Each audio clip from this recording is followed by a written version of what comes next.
de Sabrina Colongo. Le papier bien torché de Sabrina Colongo. La toute première course de spermatozoïdes au monde retransmise en direct a eu lieu aux États-Unis. Cette phrase n'est malheureusement pas le pitch du dernier épisode de Black Mirror, non. Il s'agit bel et bien de la vraie manchette d'un vrai journal qui parle d'une vraie course de vrais spermatos dans la vraie vie. Et cette dernière s'appelle le Sperm Racing. Qui sait, bientôt le Super Bowl va peut-être être renommé les Super Bowls. Bon, à part ça, les hommes, ça va vous ? C'est ça la dernière étape avant d'aller enfin faire une thérapie ? Ou il y en a encore beaucoup d'autres ?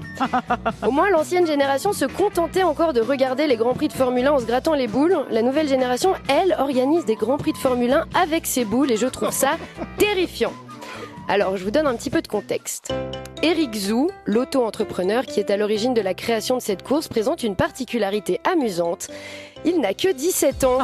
Ouais, voilà. Excusez-moi, mais il peut pas faire comme les autres ados en fait. Une vieille chaussette honteuse cachée sous le lit, elle est belle. Pourquoi il a besoin de faire le malin celui-là ? Gna gna gna, je veux que mon sperme crée de l'entertainment à grande échelle. Gna gna gna. Je parie que c'était un enfant solitaire qui faisait dans sa tête des courses avec les gouttes d'eau sur la fenêtre de la voiture de ses parents. Et franchement, il aurait pu en rester là. Oui. Cela dit, le créateur du Sperm Racing justifie l'initiative en expliquant que c'est un moyen fun de sensibiliser à la baisse de la fertilité masculine.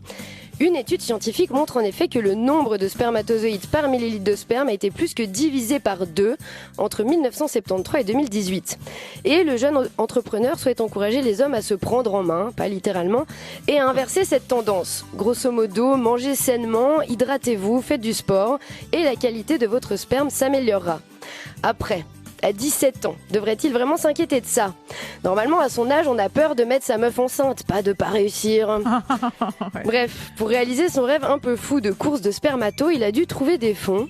Et devinez quoi ? Il est parvenu sans difficulté à lever 1,5 million de dollars. Qui peut se permettre de lâcher 1,5 million de dollars pour ça ? Je parie que la thune vient des mêmes gens qui disent que l'accès universel aux soins et à l'éducation, c'est trop cher. En même temps, tu m'étonnes que les milliardaires américains se soucient de la baisse de la fertilité et de la natalité. Qui bossera 10 heures par jour dans des usines Tesla et épicera dans des bouteilles en pète dans les entrepôts Amazon si les classes moyennes et ouvrières ne font plus de gosses, hein ? Bon, imaginez un peu si nos arrière-arrière-grands-parents pouvaient voyager dans le futur et débarquer en 2025. Ils arriveraient le cœur débordant d'espoir en s'imaginant qu'on a mis fin aux guerres, à la famine, que le cancer se soigne maintenant comme un rhume. Et ils se retrouvent à assister à une compétition de foutre à Los Angeles. Oh, la déception serait palpable. Cela dit, ça m'amuse quand même d'imaginer un monde où cette discipline prend de l'ampleur et s'officialise. On pourrait parier sur nos favoris comme on parie sur des chevaux. Et les spermatozoïdes auraient des noms à rallonge comme les étalons de course.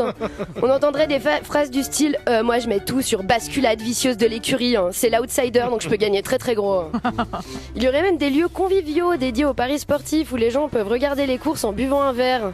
Ça s'appellerait des bars PMA. Perso, j'ai une théorie.